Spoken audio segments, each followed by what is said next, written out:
And we're going to be talking about what the Bible really teaches.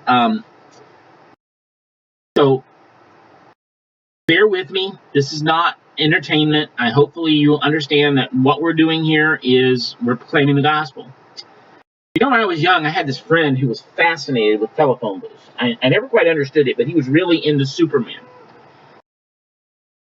He had read so many Superman comics, he was convinced that if he found that one day he would open a telephone booth and he'd find a suit and a tie and a discarded pair of shoes because Clark Kent had changed into Superman.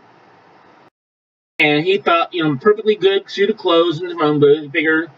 I always joked at him, well, that means the people in Metropolis and even the homeless were well dressed, because Clark Kent was always taking off his clothes in the phone booth and leaving them. He had to leave behind the shoes and the clothes and the tie and all that stuff. So there were some really well dressed homeless people in Metropolis.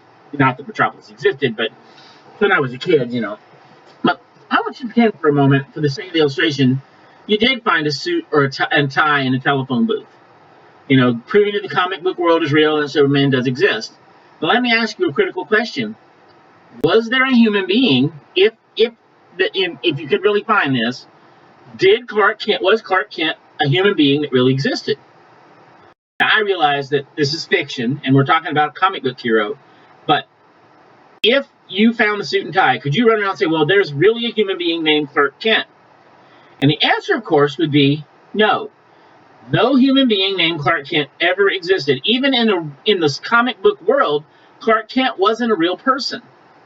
Clark Kent was Superman's in disguise. He was never a human being. Clark Kent is really just Superman. And according to Superman lore, Superman was born Kal-El on the planet Krypton, and his biological father is Jor-El. And in an effort to save his son's life, they sent him from Krypton shortly before the planet exploded. And the space vessel crash landed on planet Earth near a small rural town of Smallville, Kansas, where the baby Kryptonian was found by Jonathan and Martha Kent. And the Kents raised Kal-El as their own, giving the child the name Clark. Now, by all appearances, Clark seemed like any other human boy. But his adoptive parents knew better. They saw their child perform superhuman feats of strength on the family farm, away from the gaze of others. And if the fact that the Kents had found Clark in a crash-landed rocket ship was not enough to tip them off, their young son being able to hoist tractors over the head and probably convinced them that Clark was just not an ordinary human being. Jonathan Kent, Clark's adopted father, looms large in the Superman narrative. He models and teaches the young Clark such values as charity and compassion, righteousness and nobility. He teaches about justice while pointing him toward his ultimate destiny, which was to use his superhuman powers for common good.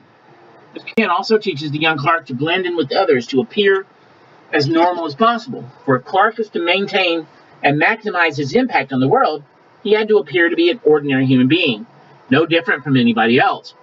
Clark learns those lessons well and incorporates traits into his own person that are almost the opposite of who he truly is. Acting the part of a clumsy, bookish young man, no one would ever suspect that Clark Kent is the future Man of Steel.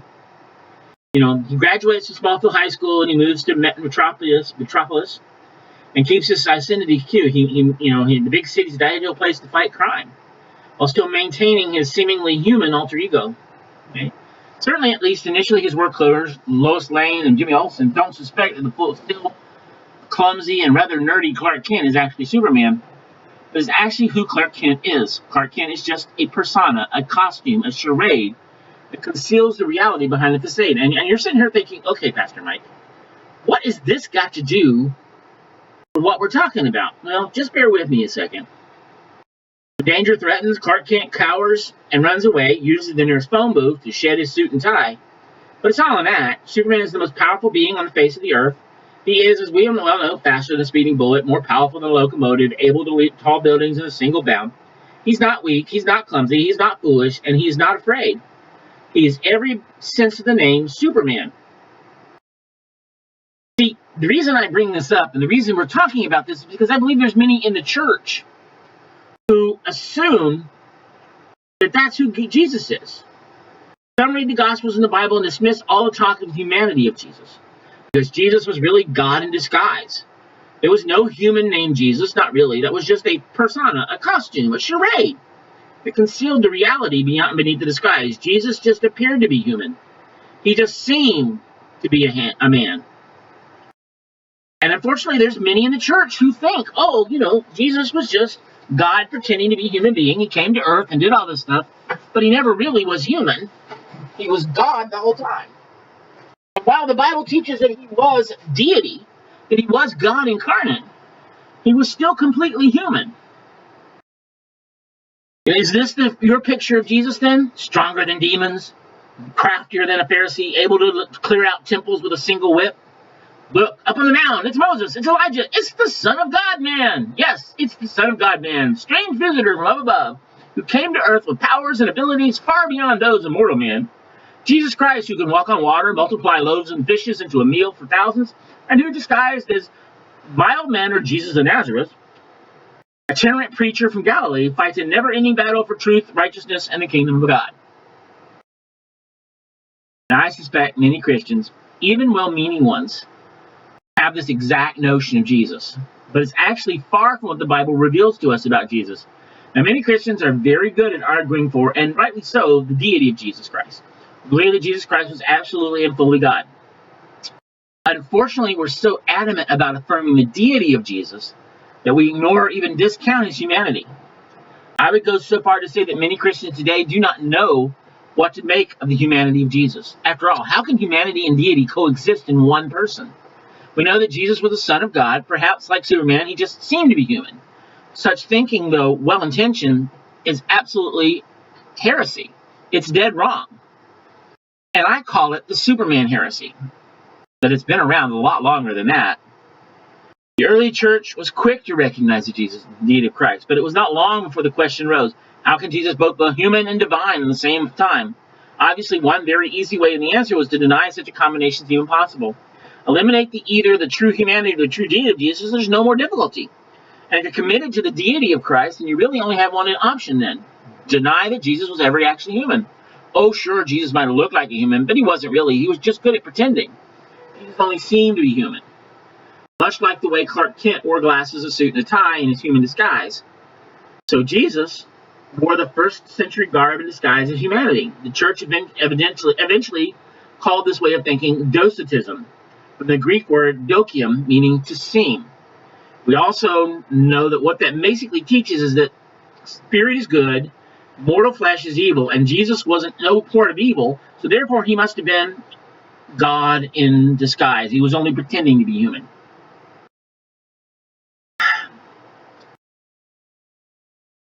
You need to understand that the world of the church in the 1st and 2nd century, that world had been strongly influenced by Greco-Roman philosophy.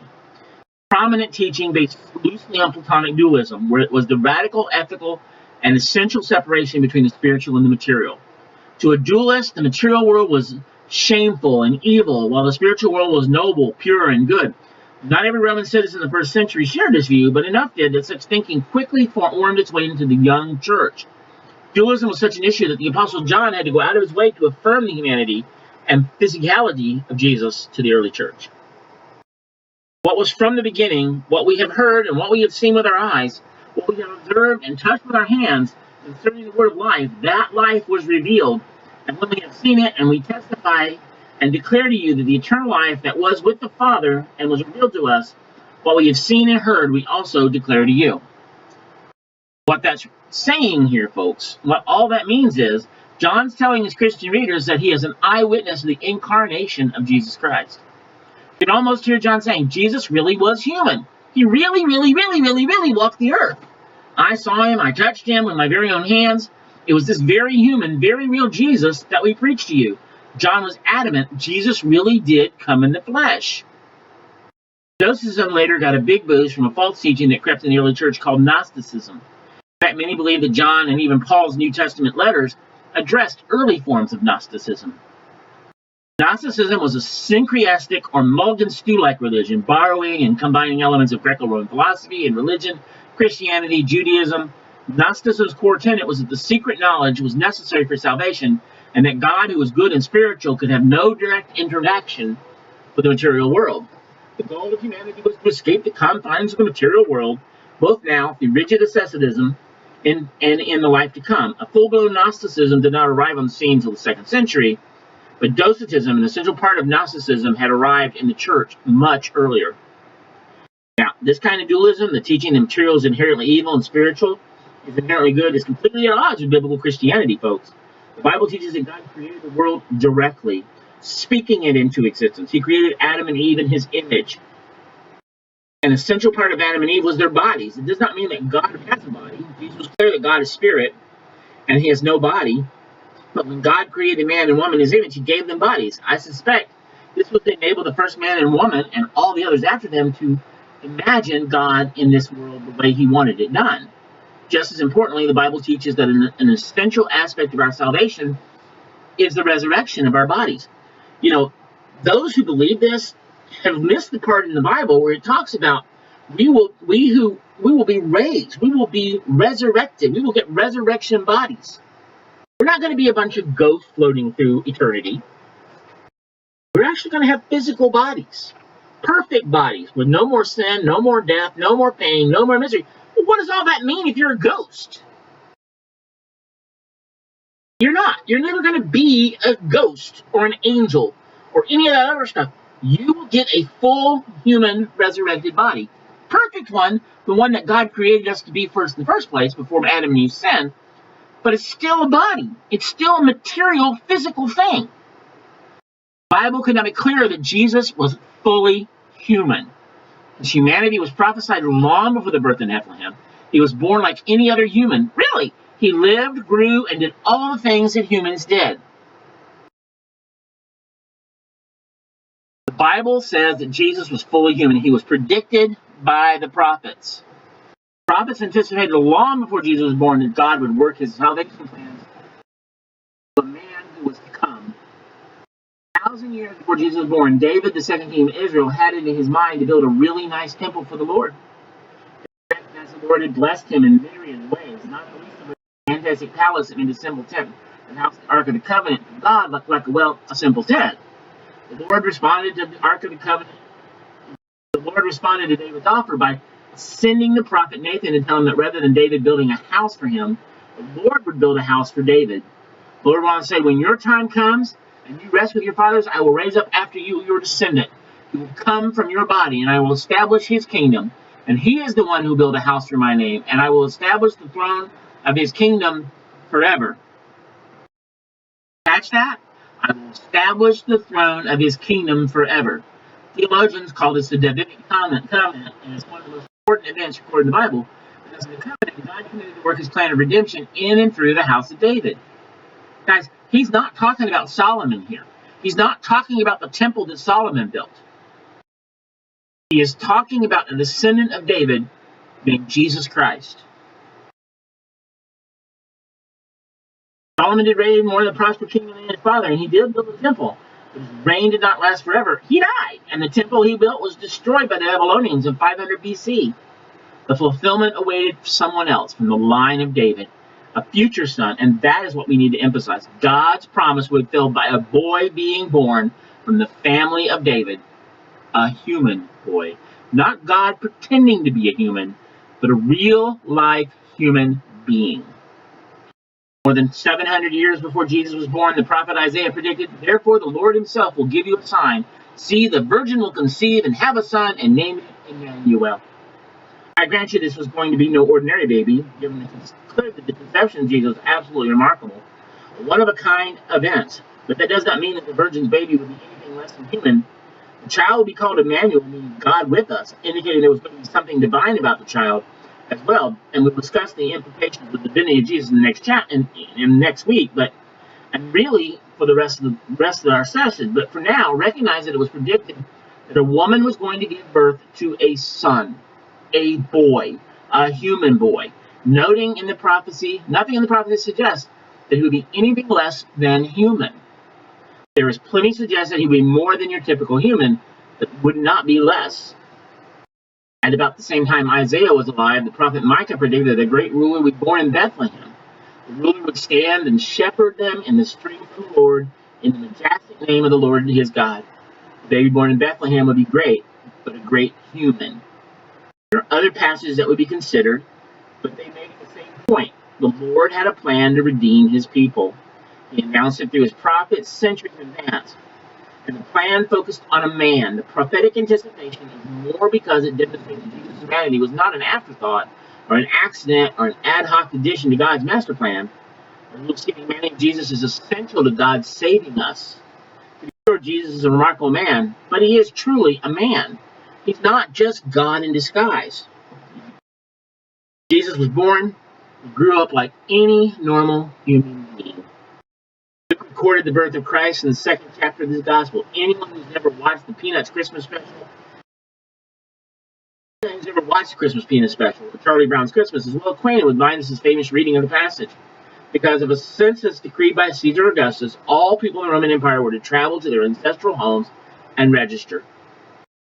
Luke wrote, Jesus, who also went up from the town of Nazareth in Galilee, called Bethlehem, because he was of the house and family line of David, to be registered along with Mary, who was engaged to him and was pregnant. And while they were there, the time came for her to give birth. And she gave birth to her firstborn son, and wrapped him tightly in cloth, and laid him in a manger, because there was no guest room available to them. I want to point out that despite all the events that transpired before and after the birth, angel announcements, the Virgin's conception, traveling to register, giving birth in the stable, a multitude of angels singing, magi visiting and worshiping, Mary and Joseph fleeing for their lives, the slaughter of infants, it's quite a list. Look at how simple Luke's account of the birth is. When it came time for Mary to deliver her baby, she gave birth, just as every woman at the time did. Excuse me. There is nothing remarkable about the actual labor or delivery. It was a normal human birth, complete with blood, pain, tears, and joy. Forget what we sing at Christmas away in the manger about how the little Lord Jesus no crying he made. I'm sure when the cattle woke up Jesus and when he got hungry, he cried. He was a human baby and he cried. If they don't, there's something wrong. Jesus was remarkable and miraculous. The angel ordinary, emissary must have been John. Those things changed the fact that Jesus' birth. It was a normal birth for a baby boy. In fact, his upbringing, save a flight to Egypt and later getting lost in Jerusalem, was so unremarkable that Jesus grew up and that none of the gospel writers have anything to say about his birth, about his life. Luke summarizes boyhood this way. Simple line, and Jesus increased in wisdom and stature and in with God and man. Growth and godliness and other signs. But Jesus became gospel writers and godly. People have not always been satisfied with it. Longing and hunger for extraordinary tales that prove Jesus was beyond human. 100 years of the Gospels of Matthew, Mark, Luke, and John were written. The infancy Gospel of Thomas was written. It contains all sorts of wild stories of the boy Jesus breathing life in clay birds, cursing troublesome neighbors with blindness, and even putting a bully to death. The bird story made it into the Muslim Quran. The stories are the stuff of fantasy and lack credentials and lack credence and the ring of truth. The church was never accepting them as authentic or truthful. They do demonstrate how dissatisfied people are with the ordinary human boyhood for Jesus. When we're not thinking rightly, we want Jesus to tip his divine hand and do some magic act, like the young Clark Kent as he hoisted all over the Kent family farm. Dare not fall prey to the superhuman heresy, guys. The gospel writers present a very human Jesus to us because he was just that, very human. Jesus also demonstrated normal human limitations. Nourishment and rest. Jesus noticed that. It's hard to note, but it is really important. Thirsty. Sleep. In Matthew 4, Jesus spent a remarkable amount of time praying and fasting. The result, he was hungry. And we Jesus was fully human. That can be the case. God is God in disguise, and there's no way he would ever get hungry. Why would he? Why would he ever need sleep? On another occasion, in a long day of preaching and healing, Jesus was so tired that he fell asleep in the boat that was taking him to his next destination. He was so tired that when the storm arose and threatened to swamp the boat, he slept through part of it. The storm was so fierce that his disciples, many of whom were seasoned fishermen, feared for their lives. Jesus, sound asleep, he was so exhausted that he slept through wind, waves, and water crashing over the sides of the boat. Now, I suppose this might have been an act. Perhaps if Jesus were God in disguise, it might be a trick to the disciples to come to him for help. The problem what happened? There was a crazy storm. He said if he woke woke up from a deep sleep. You can only include the reason Jesus was asleep is that he was tired, just as any human would be after a hard day's work. John's Gospel tells the story of Jesus and his disciples traveling through Samaria, where he reached out to a Samaritan woman at a well. The passage is best known for Jesus' statement that God is seeking people who worship him in spirit and truth. But don't miss the reason that Jesus initially spoke to the Samaritan woman. At the time, while his disciples was, what does it say? Verse 6, worn out from his journey. Yeah, the woman for something to drink because he was, verse 7, thirsty. I suppose that Jesus could pretend to be hot and thirsty, hoping to create an opportunity to speak to the woman, but that is not how John told this story. The only thing that if we had some pre-commitment, not really being human, a stubborn refusal to give up on the Superman heresy. Last but not least, folks, Jesus died. All four Gospels are adamant about this event in Jesus' life. When he was tacked to a Roman cross, he died. God did not fake his death. He did not fake his death. He did not swoon. He did not even mostly die. He's not almost dead all day. Like they said in the Princess story, he's been dead all day, or mostly dead. He was completely, 100% dead. The Roman soldiers, masters of administering this death, and they oversaw the entire event. The normal recipe passage to hating death was to break the legs of the victim, making it impossible for him to raise himself up on the cross to breathe. But Jesus, due to the beating and the trauma he'd endured leading up to the cross, was already spent. He died before the leg breaking became necessary. Suspecting that Jesus was already dead, the Roman drove a spear into his side to confirm the fact. Sure enough, Jesus was dead. Here's the rub. God cannot die. Humans can and do. Jesus' death demonstrates he was absolutely human. Okay, so we've covered, we kind of beat this horse. And you're saying, okay, Pastor Mike, that's wonderful and great. So Jesus was human. So what? What is the harm of the thing that Jesus actually did? What does really impact anything? The reality is the stakes are incredibly high. The story depends on the humanity of Jesus. He didn't just happen to be human. Jesus had to be human.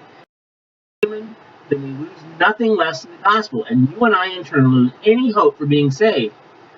Here is how the gospel works. Only if Jesus is human. In the beginning, God created the heavens and the earth. He also created everything in it, including the first humans. These two and Adam and Eve were the high point of creation, where they alone were created in the image of God. These image bearers were created to rule in God's place, exercising dominion over all that God had just made. Of course, it is a delegated authority, but God is the creator of everything, has creator rights over everything he's just made. And he alone has the right to delegate such authority. He granted it to Adam and Eve. Effectively saying, take care of my stuff. Such a responsibility is beyond generous. It is graciously granted. You know what happened next, of course. The joy of Genesis 1 and 2 is ripped apart by the rebellion of Genesis 3. God had granted to the first humans all that he had made, holding only one thing back for their own good. God told them they would eat from any tree in the garden, with all at Adam and Eve's disposal, save one, the tree of the knowledge of good and evil. There was no stingy God selfishly and arbitrarily holding the best back. Adam and Eve could have all they wanted, except one thing. And that one thing came with a warning. Eating from the tree would bring death. The punishment seems harsh until we consider the actual crime. Adam and Eve were God's vice regents, the ones who ruled in his stead over all that God had made. The Lord had granted to Adam and Eve dominion over everything he had made. Crowning achievement, they represented God's rule on earth. Thus, their sin was not merely the forbidden fruit, it was rebellion, treachery, and betrayal. God's ambassadors had rebelled against him and brought upon themselves death, and upon the creation they so mismanaged a curse. Human sin had brought this calamity, and human death, the penalty, was right at the center of it. Sin is a human problem, and a human problem requires God using a human solution. In fact, the Lord said that the offspring of the woman, a baby to be born, a human baby, would grow to crush the head of the serpent. In the midst of the cursing, the Lord articulated that humanity's only hope would be a human. We find that humans are not able to take care of the problem. In Genesis 4, at the end of the Old Testament, we find failure after failure after failure on the part of humans to take things right, to reconcile themselves to God. Meanwhile, death, the just penalty of human sin, continued to reign. Look at Genesis 5 for proof. The early humans lived a long time, but their end is the same. Then he died, and he died, and he died. The drumbeat of death is relentless and terrifying, just like the drums of Mona being out doom, doom, doom in the Fellowship of the Ring. There's no escape, folks. Humans, the ones who got us in this mess and the ones who rightfully tasked with getting us out, are singularly incapable of doing so. Just to that Old Testament record of failure and death, we're introduced to a biblical paradigm that brings hope. Salvation belongs to the Lord. It's not just an arbitrary statement. The description of the best man for the job. It was a prescription on how things must be. The prayer of a desperate humanity in a hopeless situation. Humanity has to be saved. God had to do it. God initiated a plan that first brought a man, Abraham, and then through his extended family, Messiah. He rescued his family from slavery in Egypt and made them into a nation, his treasured possession, a kingdom of priests who were displaying the Lord's justice and mercy to all nations. Of course, the sin problem persisted even for the Lord's people, so God introduced the sacrificial system, and animals people a life for a life. Year after year, sacrifices were offered. Although the Lord prescribed them, their continued use pointed to their lack of efficacy. Imagine a Jewish family dutifully making their annual pilgrimage to Jerusalem on the day was a sheep or a goat from the herd. I suspect there are many opportunities for the road, and I bet that often the subject matter between father and children turned to why the family lamb had to be slaughtered. Lamb is being offered as a substitute for us. It's life for ours. The obvious question that had to be asked was, how can a sheep substitute for us? It's life for ours. The obvious question that had to be answered was, only a lamb, not only not a human, but it is completely inferior to a human. It was a human, an image bearer who had rebelled and incurred the penalty of death. It would have to be an image bearer who would have to pay the price. So if sin is a human problem that requires a human solution, and salvation belongs to the Lord, how can anybody be saved? The answer lies in our Messiah, Jesus Christ. He was fully God and fully man. Hebrews teaches us that he was our great high priest. God took the sin and put the chastisement of our sin upon him. He was a human being who died on that cross. He was completely human. And I'll tell you a little something else. In the book of Revelation, it describes him, and it describes his resurrected body. When he rose again from the grave, he wasn't some spiritual ghost who wandered around. He's not just God in disguise. He's human. And unlike Clark Kent, he could die for our sins. If he only seemed human, there's no gospel, no good news, and we have no hope. Because it is only because Jesus Christ was completely human that he could die in our place. That's why on that cross, when he was nailed up there, he gave his life for us. And he was dead, and he buried and rose again. Look, guys, if he had never been a man, he would have never died. He would have never had to rise from the grave because he would have never been able to die. God the Father can't die because he's never been human. Jesus Christ did. Jesus was both man and God.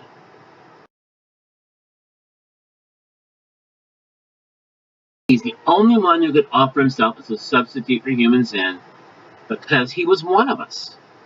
In fact, what does the rest of the New Testament say? There are places he understands us because he was one of us. There's not anything, no sin known to man, no temptation known to man that Jesus is not aware of because he walked through it. He was tempted by the same things we were. If he had been fully God, that wouldn't have been an issue. He was fully God and fully man. If he was just Clark Kent pretending to be God, wearing a disguise, none of that would have been necessary. And we would have no hope. Because Adam and Eve were human. And when they sinned, the Bible in Hebrews calls Jesus the second Adam, one who knew no sin, born of a virgin, came to live and die and rise again. And you're sitting here thinking, okay, information, Michael, but what does that mean to me? Nothing else can save you. Jesus is the only one who can. Jesus can redeem us because he took on our flesh, our nature. He's one of us. He's not merely one of us. He is the God in the flesh. And that is equally important, and we'll find out next week. Superheroes cannot save you. Jesus is the only one who can. Don't you get it? Don't you understand? The reality is, as much as we talk about it and as much as we look at it, Jesus was fully God and fully man.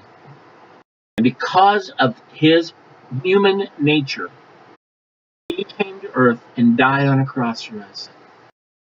He was our great high priest. He took our place. He was the second Adam. He was perfect and never, ever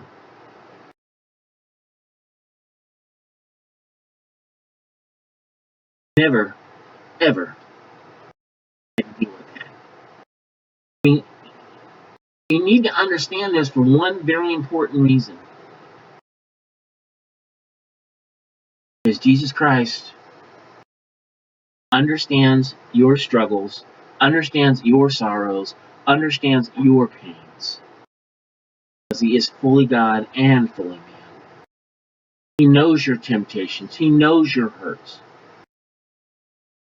And there's nothing nothing common to you that he has not had to deal with. Not one temptation you've ever struggled with did Jesus not experience. Human.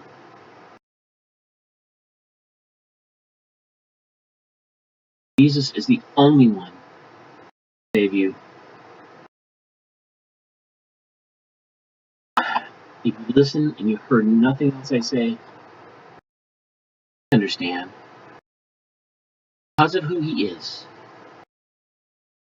you need to decide if he's fully God and he's fully man. He understands my struggles, and he's the only one that can save me.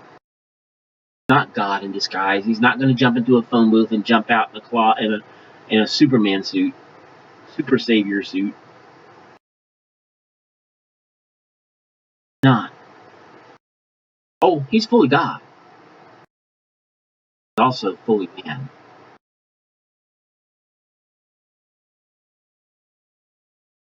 He ate dinner. He went to school. He had to learn to read and write. He didn't come out of that manger knowing the Greek alphabet or being able to recite Hebrew. He had to learn language. He had to learn to read. He had to learn to write. Now, admittedly, his wisdom when it came to scriptures because he knew the Father, and he was a unique human being, he was still a human being and completely God. That means that he understands. He understands your pain. He understands your struggles. He understands your hurt. That's good news. The God who died on that cross, the Jesus Christ who died on that cross for us, rose again, understands where you are. He paid the penalty for you. Let's close in prayer. Father, in our crazy world, we've tried to turn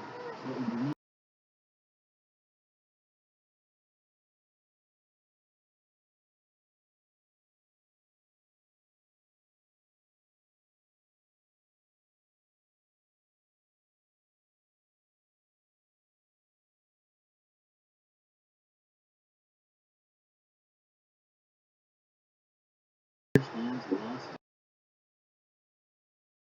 scripture that he lost his father, human father, his adopted father, Joseph.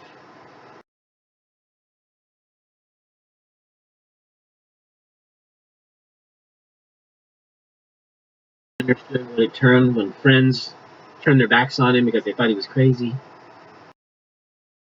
His own family tried to get him to come home because he was embarrassing them. He understands our pain, understands our problems. He came and died for us so we might have life. I know Superman can't save me. I know you, Lord, did. All those years ago, you stepped into my life, changed me, and are continually working on me. And I know I'm not finished yet. I know I still have a long way to go. I know it is you who transformed me. Understands my frailties. In your most precious son's name.